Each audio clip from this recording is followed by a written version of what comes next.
Hello subscribers and anyone else that's watching.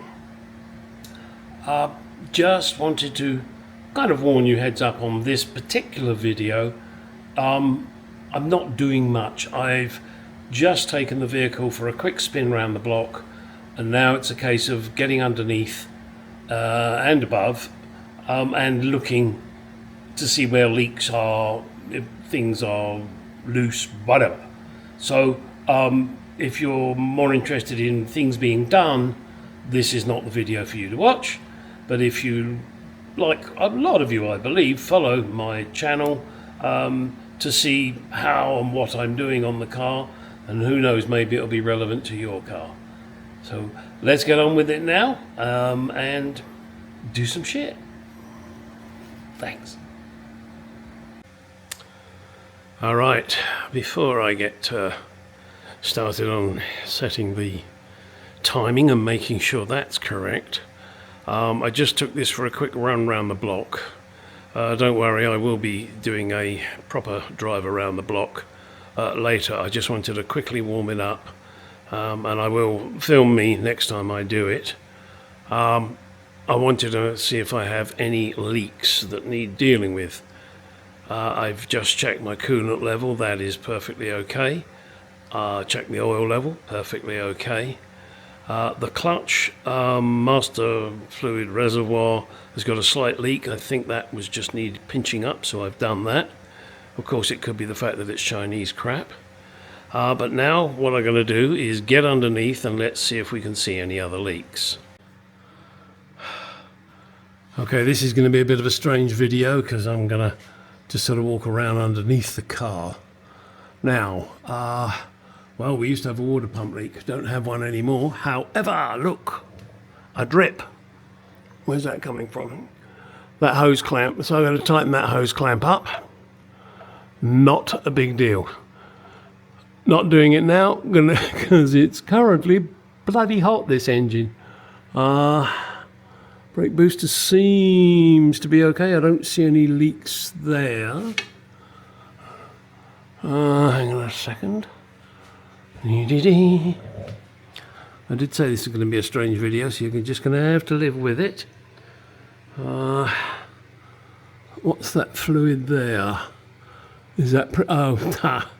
well, there's a surprise. The carburetor. Hang on a second. Let me see if I can get you up there. No, that's no good. Can't do that. Can I zoom up there? No. It's out of focus. I can't show you that. The starter carburetor's leaking. What a fucking nuisance that thing is. So it means I've got to take the carburetors off again and try and fix that leak. Bollocks. Okay, let's see. Steering box. That's okay. Oil pan seems to be okay. Don't like that. Hang on a second. Right, it would appear I still have a leak of coolant at the back of the engine. Don't like that one bit. I'm gonna have to try... What the fuck's going on with this? Oh, bollocks, the light just died, sorry.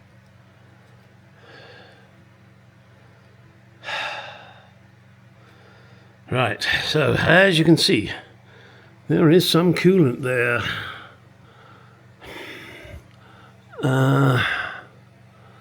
Let's see, hang on a second.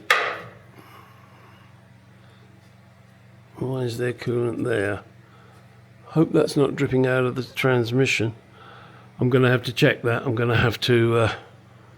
I'm pretty sure that's coolant? Or is that gear oil? Fuck, that feels like gear oil. Shit. Don't tell me this crappy gearbox is leaking.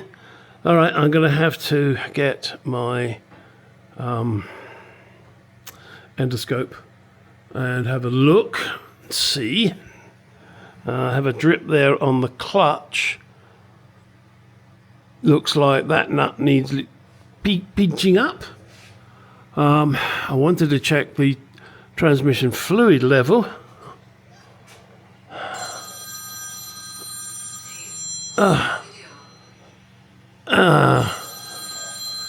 Hang on, Dave. Well, it definitely appears as if I have oil in my bell housing. Not a lot, I grant you. But that is definitely oil. I don't think it's the gearbox leaking, unfortunately. I say unfortunately because then I could take it out and blame them. It doesn't appear to be. I'm going to have to get my camera in there and have a good look. But if I shove my finger in here and run it around, you can see oil. I think that oil has come from the rear main seal on the engine. It was the old rope type seal, and I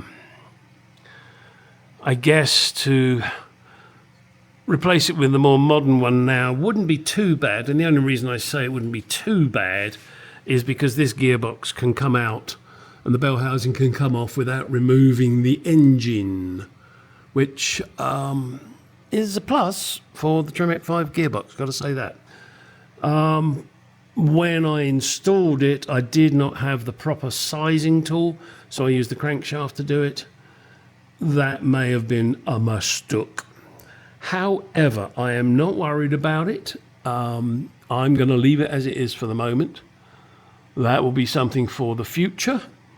I believe that rear main bearing kit is quite a procedure to actually install.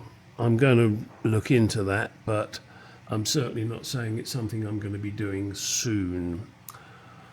Right, I have made an adjustment on the clutch slave cylinder because it was a little tricky.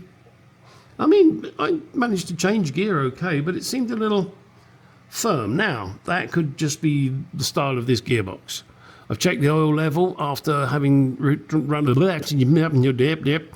the road and back again, and everything appears to be okay level-wise. Sorry, excuse me. Now, let's get our fingers out of our ass. The slight wetness on there is, geez, come on, from the carburetor.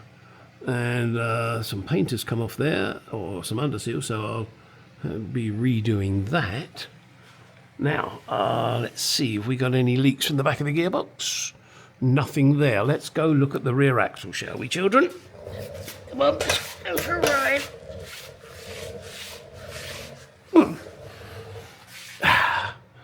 Rear axle. Well, glad to say, dry as a bone. Looking okay there. Aha. Look at this. Would you fucking believe it? There's a drip. Yeah, not the one operating the camera. Look at it, there. Right there. You little fucker. Jaguar, you're a bum. Is it coming from the drain? The filler plug? It's coming from the filler plug. I think. Yeah. That filler plug's leaking. I can see the wetness there. Oh, fucking hell. Alright, so I'm going to take the filler plug out. Clean it. I may even just put some PTFE tape on it. I did put gasket sealant on it, but guess it didn't want to work. I don't see it anywhere else. Alright. Oh, and you may be wondering what... Hang on. This is... They're magnets. I put 3 magnets on there. I don't know if you can get a magnetic drain plug for this, but I figured, what the hell? If I put those magnets on there, then that will act as a magnetic drain plug. Sorry about that. Some idiot, me, hit the button. Okay, what do we got here? God, yeah. What looks like... Yeah, I'm going to have to pinch this nut up. Looks like it's just seeping. Nothing terrible. Just a little seepy weepy. Yeah. All right. Now, where's that line? That fuel line? Oh, there it is. There it is. There. Now, before that had some fuel in it up there. Looks okay now. All right. Now, all of the suspension on this is loose. And when I say loose, I just mean that, these have not been tightened. Why? Well, because I wanted to get the full weight on the car and I wanted to take it for a few bouncies down the road, which I've now done. So one of my next tasks is to go around and tighten all the suspension. Wow. That's going to be a job and a half, isn't it? Oh, look at that up there. See? Areas they missed with the underseal, undercoat. So, another job for me. I would say pay peanuts, get monkeys, but I didn't pay peanuts. Boy, I didn't pay peanuts. Looking at the brake calipers, I do not see any leaks, which is good news. My nice new shock absorbers, nope, no leaks there. You may be wondering why this is here. I haven't finished adjusting yet. I'm still trying to create a bigger gap here because of the wheel arch and because I got fatter tyres on. It's only this side that is a little too close for my liking, and I'm hoping I can do it with this rod. This rod moves the axle from side to side. I'm kind of hoping, and I don't know if it's going to work, that if I shorten it, it'll pull the axle forward as well as from side to side. And this is something that I've mentioned in the past, I know, but I'm sure that I've got the springs in the right place. Of course, I bought the springs new, so, they could be Chinesium crap again, couldn't they? Who knows? Gotta figure out how I'm going to do this. That's another little challenge for later. Let's check the brake on this side. And I don't see any leaks up there. All right, very strange video this. So let me go tighten that nut.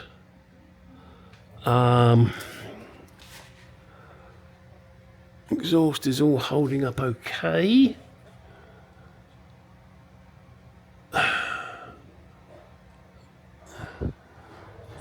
I think what I will do is I will give myself a day and call it let's go tighten everything.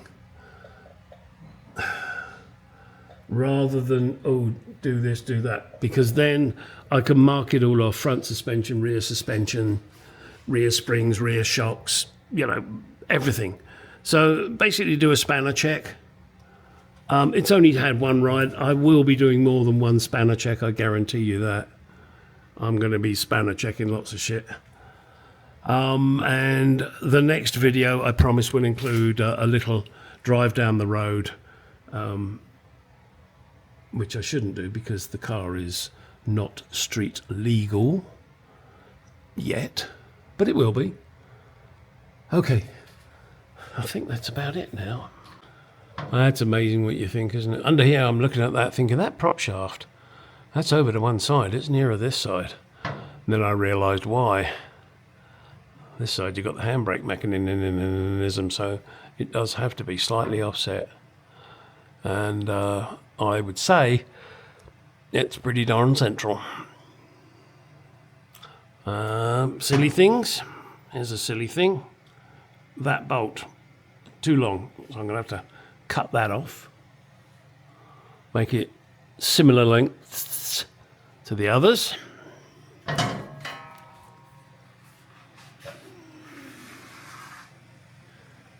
Yeah. I think what I might do,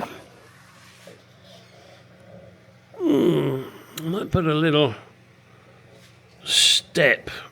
I'll try and show you what I'm talking about. An oil outlet here. Just a little dent, because that's the lowest point. And as I'm not going to be dealing with the oil leak for some time, that might be a good idea. Mightn't it? As opposed to wouldn't it? Yeah. Alright guys, I'm sorry you're probably finding this a little on the boring side, but I'm just looking around and just letting the camera go where it goes.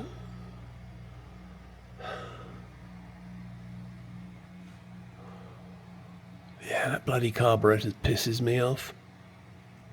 I wonder if I can zoom in on that for you.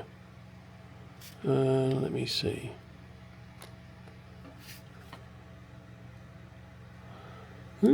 Ow, there it is. How about that? Nice carburetor leak. Bollocks.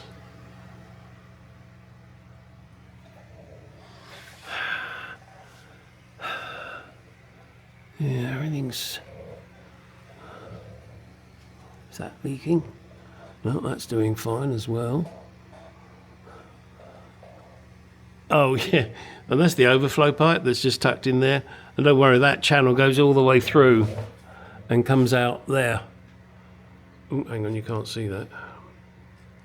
Oh, hang on, sorry guys, hang on. It comes out of that hole there. So don't worry, it's not filling up the front cross member with Evans coolant. Right, I've got to tighten that hose and tighten that thingy on the fuel tank. Then maybe I can get round to setting the timing. Timing. Yeah, 0, 5 or 10. Take your pick.